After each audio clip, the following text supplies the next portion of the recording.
ઘણી બધી વખત ક્યાંક તમે જોયું હશે કે ક્યાંય સર્પ કરડ્યો તો હાથ કાપવા પડ્યા, આંગળી કાપવી પડી, એક અંગૂઠો કાપવો પડ્યો કે પગનો પંજો કાપવો પડ્યો. એવો આ ખતરનાક સાપ.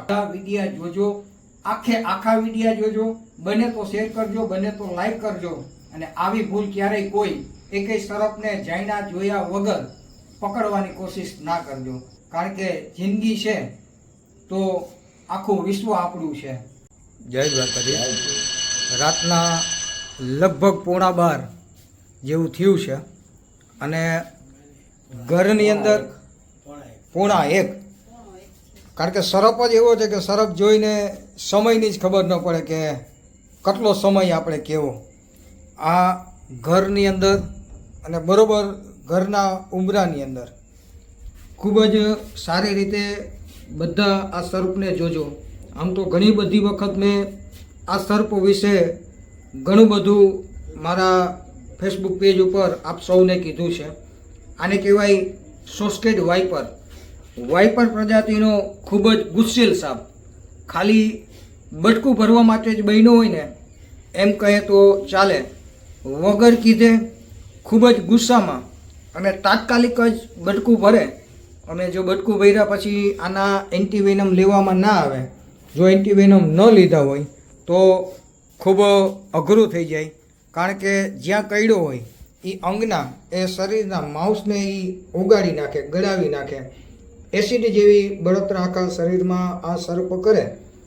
અને જો એન્ટીવેનમ ન લઈએ તો એ શરીરને આપણે એ ભાગને ત્યાંથી કાપવો પડે.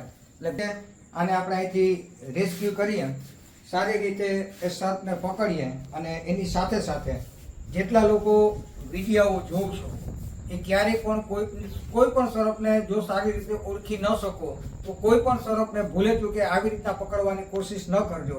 કારણ કે આ તો યમ સાથે બાથ ભેળવા જેવું કહેવાય. અને દર વખતે મામા મીઠા ન લાગે. કોક દી ખતરો પણ થઈ જાય. કદાચ ખતરો થાય તો કંઈ નહીં થાય. કોઈ અગરબત્તી કરીને ઘરમાં નહીં રહેવાનું. સરકારી હોસ્પિટલે એન્ટીવેનમ લેવા જરૂરી છે. અને અહીંયા એન્ટીવેનમ લીધા પછી પણ તમને આ સર્પ કરડ્યો હોય તો જામનગર શિફ્ટ કરવા પડે. એટલે 5-7 દી જામનગરે રહેવું પડે. પણ કોઈ પણ સર્પ કરડે બીવાનું નહીં. બીએ નહીં તો કંઈ ન થાય ને. કાંઈ ને કે મર્દ કો કભી દર્દ નહીં હોતા. તો બસ બીએ નહીં તો ભલે ને સર્પ ઘેરી હોય. તો સર્પને અહીંથી આપણે રેસ્ક્યુ કરીએ. કદાચ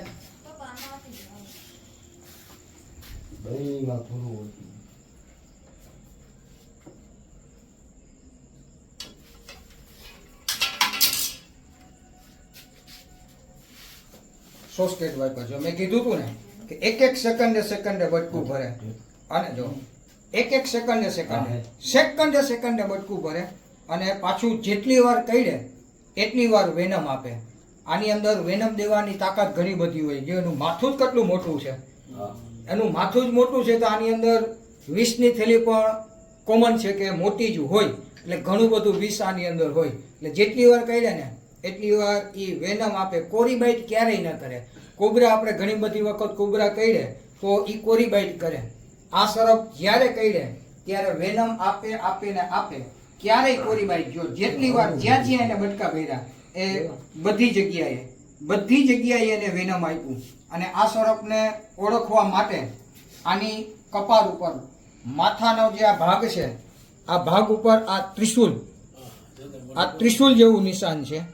આ ત્રિશુલ જેવું નિશાન સોસ્કેડ વાઇપર. ખૂબ જ ત્રિકોણીય આકારનું જાડું મોઢું, જાડી બોડી અને પૂંછડી પાછળથી બહુ જ ઓછી. આટલી વારમાં એના કેટલી બધી વખત બટકા ભરી લીધા. અને જ્યાં બટકા ભર્યા એ બધી જગ્યાએ એને એનું વેનમ આપ્યું. અને હજી એક વખત સોસ્કેડ વાઇપર પ્રજાતિનો ખૂબ જ ગુસ્સેલ, ખૂબ જ ખતરનાક સર્પ. સૌને જય દ્વારકાધીશ.